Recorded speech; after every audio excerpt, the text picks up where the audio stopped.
Hello मेरे प्यारे दोस्तों, आज इस चैनल पे आपका स्वागत है। आज आशा करता हूँ कि आप खुश होंगे। आज हम एक ऐसा टॉपिक लेके आए हैं जो आने वाली जो वैकेंसियां हैं, प्रतियोगिता परीक्षाएं हैं, एसएससी और सीआरपी जैसे जो एग्जाम जो आगामी समय में आएंगे उनके लिए एक नया टॉपिक है महात्मा बुद्ध का जीवन। यहां से कभी क्वेश्चन बाहर नहीं जाता, यानी यहां से एक दो क्वेश्चन हमेशा प्रतियोगी परीक्षाओं में निकल के आते हैं। आज हम महात्मा बुद्ध के जीवन का विस्तार से अध्ययन करेंगे या इसको पढ़ेंगे। इसके बाद आपको बताया जाएगा नेक्स्ट वीडियो में बुद्ध धर्म का विस्तार और उसका उद्भव और विकास। चलिए हम देखते हैं, इस टॉपिक को थोड़ा क्लियर करते हैं। आपको सभी को मालूम है कि छठी शताब्दी ईसा पूर्व जो महाजनपदों का काल था भारत में, उसके अलावा जिसमें 16 प्रमुख महाजनपद थे, उसमें से और छोटे छोटे भी महाजनपद थे, यानी वो छोटे रूप में थे। हम उन छोटे छोटे महाजनपदों में से एक महाजनपद था जो शाक्य गणराज्य का महाजनपद था। बौद्ध धर्म के जो प्रवर्तक है महात्मा बुद्ध, इस शाक्य जनपद के जो शाक्य जनपद के प्रधान, यानी शाक्य जनपद का जो प्रधान है उसके पुत्र थे। शाक्य वंशीय क्षत्रिय कुल में महात्मा बुद्ध का जन्म शाक्य वंशीय क्षत्रिय कुल में 563 ईसा पूर्व हुआ।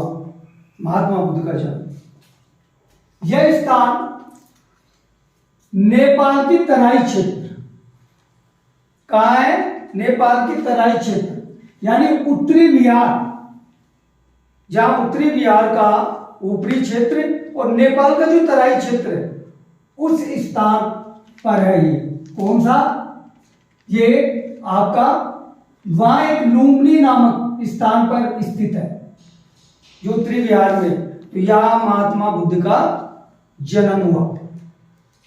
इनका जो वास्तविक नाम है वो सिद्धार्थ, वास्तविक नाम इनका सिद्धार्थ बचपन का, और इनके पिता का नाम शुद्धोधन, जो शाक्य गणराज्य के प्रधान थे। माता महामाया या कहीं कहीं इसका उल्लेख माया देवी के रूप में भी हमें मिलता है, और ज्यादातर महामाया के रूप में ही मिलता है। जब ये बड़े हुए इनकी शादी एक सुकन्या यशोधरा से हुई। पत्नी का नाम, महात्मा बुद्ध की पत्नी का नाम यशोधरा। इनके एक पुत्र था राहुल, इनके पुत्र का नाम राहुल था। जब महात्मा बुद्ध की माता जी महामाया अपने पिता के घर से और जा रही थी कहा, लोग शाक्य गणी वंशीय राज्य में, तो वहां रास्ते में लुम्बिनी वन एक स्थान पड़ता है। वहीं उस लुम्बिनी वन नामक स्थान पर महात्मा बुद्ध का जन्म हुआ। कुछ दिनों बाद, 7 दिन बाद, महात्मा बुद्ध की माता का निधन हो गया। निधन होने के बाद बुद्ध की लालन पालन की समस्याएं आने लगी। उस समय इनके एक मौसी, जो जिसको भी माता भी कहते हैं, यानी दूसरी माता, ये इनकी माता भी थी और साथ में मौसी भी थी, महाप्रजापति गौतमी के नाम से जानी जाती थी। उन्होंने इनका लालन पालन किया वैसे बुद्ध की जो लालन पालन इनकी मौसी, जिसको हम भी माता कहते हैं, उन्होंने किया। उनका वास्तविक नाम प्रजापति था और ये एक प्रथम महिला थी जो बौद्ध संघ में प्रवेश होने वाली। तो बौद्ध संघ में प्रवेश होने वाली प्रथम महिला प्रजापति या महाप्रजापति गौतमी, जो महात्मा बुद्ध की मौसी या बीमाता थी। बुद्ध के जब बुद्ध बड़े हुए, एक बार महलों में खड़े थे, बाहरी वातावरण को देख रहे थे, उसी समय बुद्ध के जीवन में एक अप्रत्याशित घटना घटित हुई। कोमल मन था, भावनाएं उमड़ने लगी। तो वो 4 घटनाएं बुद्ध के जीवन की। तो इन्होंने सबसे पहले क्या देखा, महल के सामने से जा रहा है एक बीमार व्यक्ति जा रहा था। उस बीमार व्यक्ति को बड़े गौर से देख रहे थे, उसकी दयनीय स्थिति को, काफी धीमी धीमी गति से उसे चला जा रहा। फिर वृद्ध व्यक्ति, जब कुछ समय बाद फिर उन्होंने देखा एक वृद्ध व्यक्ति आ रहा था। उसकी शारीरिक स्थिति को देखकर फिर ये विचार चिंतन मनन करने लगे। फिर कुछ समय बाद जब इनका ध्यान गया, उधर से ही एक सन्यासी गुजर रहा था, और बाद में लास्ट में एक मृत व्यक्ति की अर्थी उधर से जा रही। भगवान बुद्ध के उस बालक मन पे इन 4 घटनाओं का प्रभाव पड़ा, बीमार व्यक्ति, वृद्ध व्यक्ति, सन्यासी और अर्थी।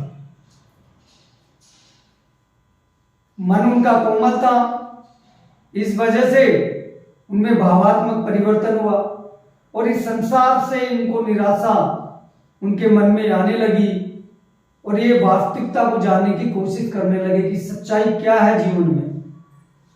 इसके लिए इन्होंने एक दिन 29 वर्ष की उम्र में गृह त्याग कर दिया। अपने पुत्र राहुल को छोड़कर और पत्नी यशोधरा को छोड़कर एक दिन रात्रि को इन्होंने 29 वर्ष की उम्र में अपने घर को त्याग दिया, और भगवान बुद्ध के घर त्यागने की इसी घटना को बौद्ध ग्रंथों में महाविनिष्क्रमण कहते हैं। यानी ये घटना महाविनिष्क्रमण के नाम से कहलाती है। बुद्ध वहां से गए, निकल गए राजमहलों से। वहां जाने के बाद इनका प्रथम जो संपर्क हुआ, क्योंकि ये ज्ञान की खोज में गए थे कि जीवन में सच्चाई क्या है, ज्ञान क्या है, वास्तविकता क्या है। इसके लिए इनकी प्रथम मुलाकात, प्रथम शिक्षा इन्होंने वन में जाकर एक सांख्य दर्शन के गुरु थे, और उनका नाम था आलार कालाम। तो सांख्य दर्शन के गुरु से इन्होंने प्रारंभिक शिक्षा ली भगवान बुद्ध ने, लेकिन उनके ज्ञान से, उनकी बातों से संतुष्ट नहीं हुई, तृप्त नहीं हुए। फिर भी इनके मन में इच्छाएं शेष रही।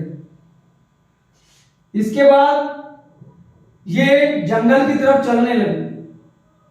चलते गए और वहां पहुंचकर इन्होंने कठोर तपस्या की,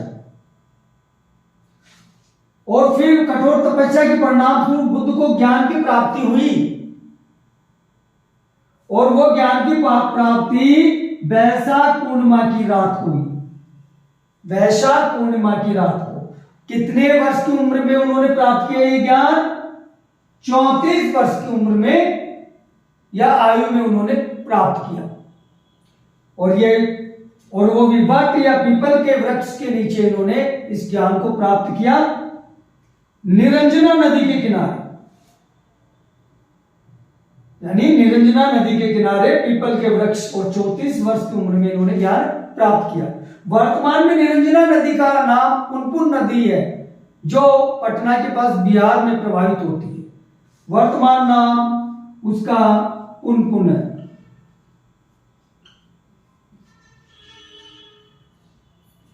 इस घटना को, इस भगवान बुद्ध के जो ज्ञान प्राप्ति हुई वैशाख पूर्णिमा को, तो इस घटना को बौद्ध धर्म में और बौद्ध ग्रंथों में संबोधनी के नाम से जाना जाता है।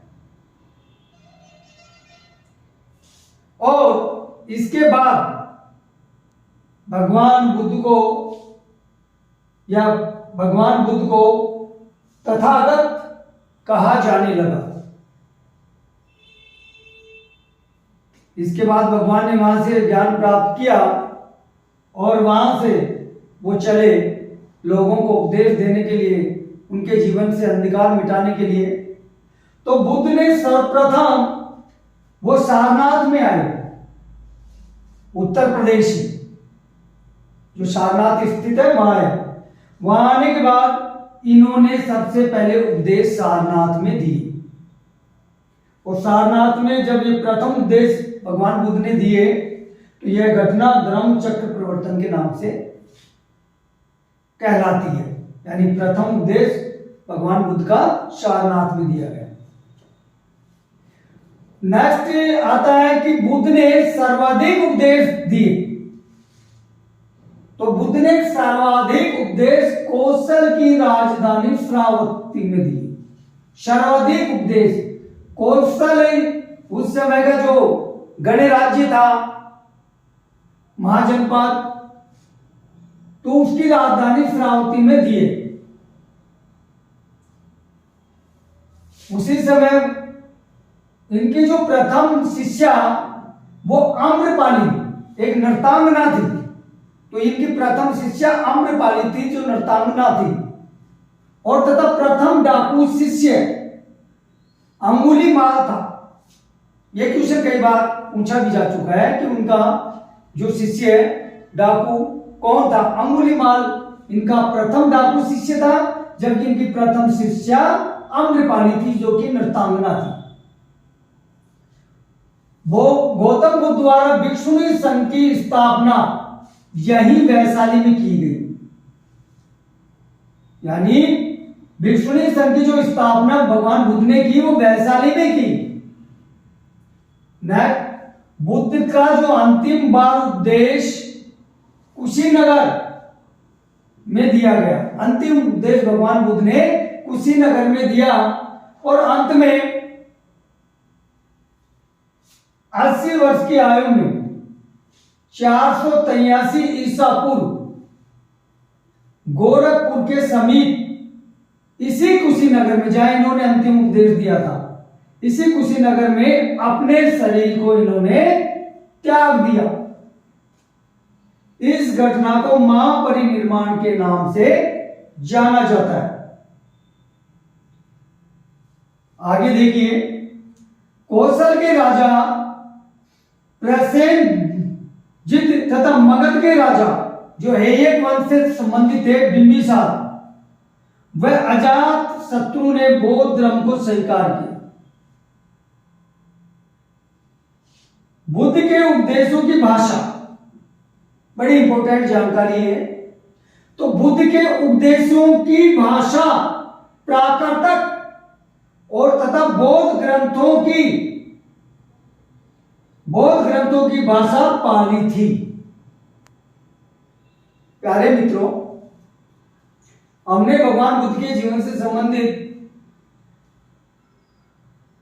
काफी महत्वपूर्ण जानकारी आज इस चैनल पे पढ़ी। अब हम ये देखते हैं कि यहां से कौन से ऐसे इंपॉर्टेंट क्वेश्चन है जो बन रहे हैं और जो प्रतियोगी परीक्षाओं में आ सकते हैं और आते भी हैं। हम यह क्वेश्चन बनाने की कोशिश करेंगे, निकालने की कोशिश करेंगे। आपको मैं समझाऊंगा कि कैसे क्वेश्चन पूछे जाते हैं। आपने अच्छा तैयार कर लिया लेकिन फिर भी हमारे क्वेश्चन रॉन्ग हो जाते हैं कई बार। तो देखिए कैसे क्वेश्चन बनते हैं, मैं आपको बताता हूं। सबसे पहले यहां से हम क्वेश्चन देखते हैं कि महात्मा बुद्ध कौन से वंश में जन्म लिया। महात्मा बुद्ध ने कौन से वंश में जन्म लिया? तो सबसे पहले आ गया शाक्य वंशीय क्षत्रिय कुल में जन्म लिया। ये सीधा क्वेश्चन बनता है। नेक्स्ट क्वेश्चन है कि महात्मा बुद्ध का जन्म कब हुआ या किस स्थान पर हुआ? तो कब हुआ? 563 में हुआ। किस स्थान पे हुआ? मान लीजिए आपके ये क्वेश्चन आ गया किस स्थान पर हुआ, तो आपको दे दिया एक जगह लुम्बिनी, एक जगह आपको दे दिया मान लीजिए कपिलवस्तु, और एक जगह आपको दे दिया पीपली वन, और एक जगह आपको ऑप्शन में दे दिया कुशीनारा। यही आपका कंफ्यूजन है। लुम्बिनी, पीपली वन, कुशीनारा या कपिलवस्तु, कहां महात्मा बुद्ध का जन्म हुआ? ये 4 ऑप्शन आ गए। तो आपको ध्यान रखना है कि महात्मा बुद्ध का जन्म लुम्बिनी नामक स्थान पर हुआ। नेक्स्ट क्वेश्चन देखिए, इनका वास्तविक नाम क्या था? सिद्धार्थ। क्योंकि हम जब प्रतियोगी परीक्षाओं में भाग लेते हैं तो कई बार हम ध्यान नहीं रखते। तो सिद्धार्थ जब महात्मा बुद्ध का बचपन का नाम था, तो मान लीजिए आपको यहां क्वेश्चन परिवर्तन करके ऐसे पूछ ले कि महावीर स्वामी के पिता का क्या नाम था, वो आपको ऑप्शन लिख दे शुद्धोधन, सिद्धार्थ। तो यहां ध्यान देने योग्य बात यह है कि महात्मा बुद्ध के बचपन का नाम तो सिद्धार्थ था, लेकिन महावीर स्वामी के पिता का नाम भी सिद्धार्थ था। यहां आपको ध्यान देना है तैयारी करते समय। आगे चलते हैं, यहां क्वेश्चन बनता है नेक्स्ट 3 नंबर का क्वेश्चन, बौद्ध संघ में प्रवेश होने वाली प्रथम महिला? यशोधरा, महामाया, प्रजापति। मान लीजिए आपको ऑप्शन दे दिया तो महामाया या प्रजापति। प्रजापति, महाप्रजापति, गौतमी या प्रजापति। महामाया ये रॉन्ग होगा, यशोधरा ये भी रॉन्ग होगा, क्योंकि बौद्ध संघ में प्रवेश होने वाली प्रथम महिला महाप्रजापति गौतमी या प्रजापति थी, ना कि यशोधरा महामाया। ये आपको ऑप्शन मिलेगा, तीनों मिलेगा। नेक्स्ट क्वेश्चन, यहां आगे चलिए, महात्मा बुद्ध ने गृह त्याग किया कितनी वर्ष की उम्र में? यह ऑप्शन आपके 29 भी है, 29 वर्ष की उम्र में गृह त्याग किया। आपको 28 भी दे देगा। आपको महावीर स्वामी जी ने 30 वर्ष की उम्र में गृह त्याग किया था, 30 भी दे देगा आपको। आपके कंफ्यूजन हो जाएगा, क्योंकि महावीर स्वामी जो जैन धर्म के प्रवर्तक हैं, उन्होंने तो 30 वर्ष की उम्र में किया था, ध्यान देने योग्य बात है। जबकि भगवान बुद्ध ने 29 वर्ष की उम्र में गृह त्याग किया। एक क्वेश्चन यहां बन रहा है, देखने में तो ये साधारण क्वेश्चन है, लेकिन यहां से क्वेश्चन उठाता है। आगे नेक्स्ट देखिए कहां बनता है आगे क्वेश्चन, बुद्ध को ज्ञान प्राप्ति कितने वर्ष की उम्र में हुई? तो बुद्ध को ज्ञान प्राप्ति 34 वर्ष की उम्र में हुई, 34 वर्ष की उम्र में।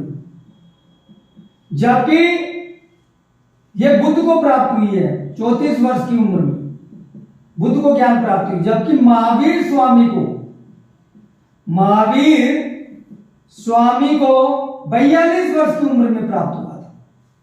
यहां भी आपके ऑप्शन डाल देगा 33 वर्ष, 34 वर्ष, 41 वर्ष, 42। सीधे कंफ्यूजन में आ जाओ। क्वेश्चन देखने में सरल है, लेकिन क्वेश्चन बनता है, ऐसे क्वेश्चन उठाया जाता है। तो यहां आपका राइट हो गया 34 वर्ष। आगे देखिए,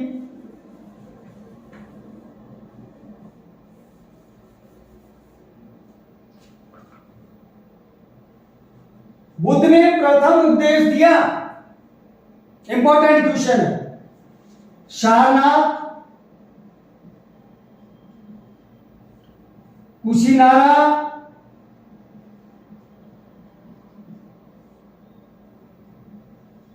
पीपलीवान या फिर कपिल लुम्बिनी। ये इतने ऑप्शन आ गए आपके सामने। तो प्रथम उपदेश आपको याद रखना सारनाथ में दिया है, ना कि पीपलीवन, लुम्बिनी या कुशीनारा या कपिल वस्तु। यहां सीधा क्वेश्चन बन के आ रहा है। नेक्स्ट, बुद्ध ने सर्वाधिक उपदेश दिए कौशल। बुद्ध ने, क्वेश्चन बनेगा कि बुद्ध ने सर्वाधिक उपदेश किस स्थान पर दिए? वो ही आ गया। कौशल, लुम्बिनी,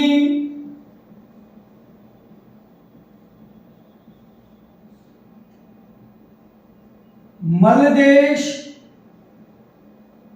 वैशाली, कुछ भी ऑप्शन डाल सकता है आपके सामने। याद होना चाहिए सर्वाधिक उपदेश कौशल, कौशल में दिया है भगवान बुद्ध ने। नेक्स्ट क्वेश्चन देखिए,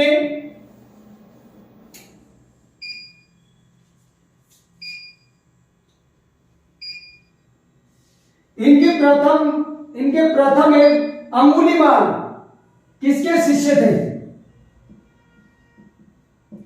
अंगुलीमाल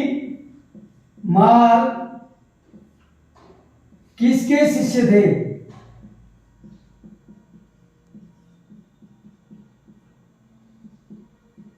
यह आ जाएगा महावीर स्वामी,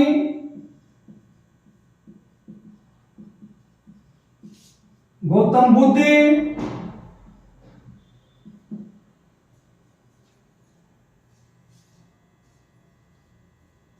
गौतम बुद्ध, साथ में उपाले,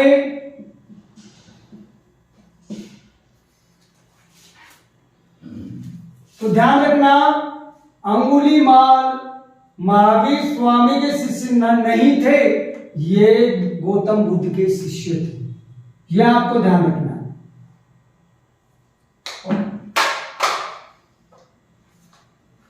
इस क्वेश्चन को पूछा भी जा चुका है।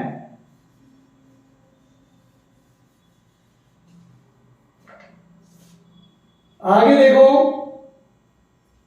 बुद्ध ने अंतिम बार उपदेश दिए। क्वेश्चन बनेगा, बुद्ध ने अंतिम उपदेश किस स्थान पर दिया? किस स्थान पर दिए? वही ऑप्शन हो गया आपके सामने, कुशीनगर, लुम्बिनी, कपिलवस्तु, पिपलीवन।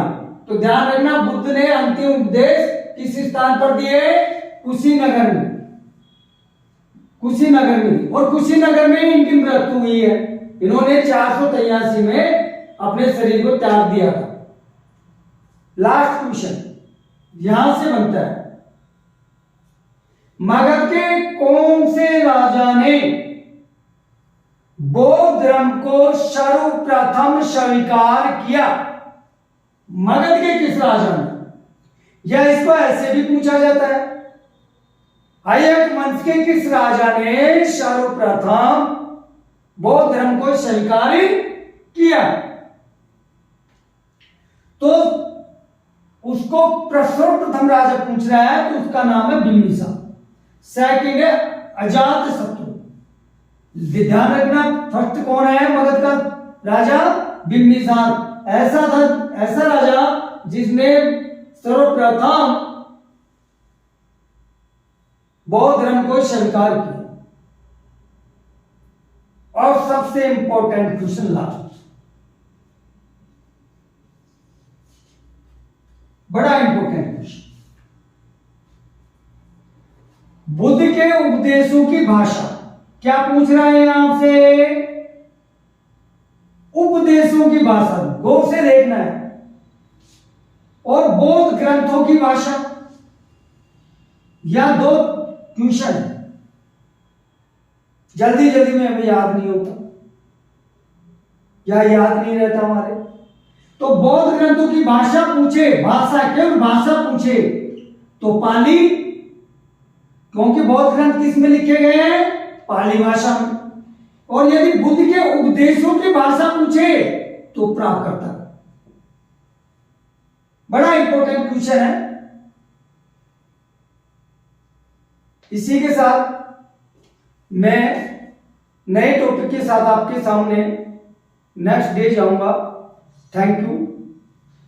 सब्सक्राइब करिए, बेल आइकन दबाइए। ओके।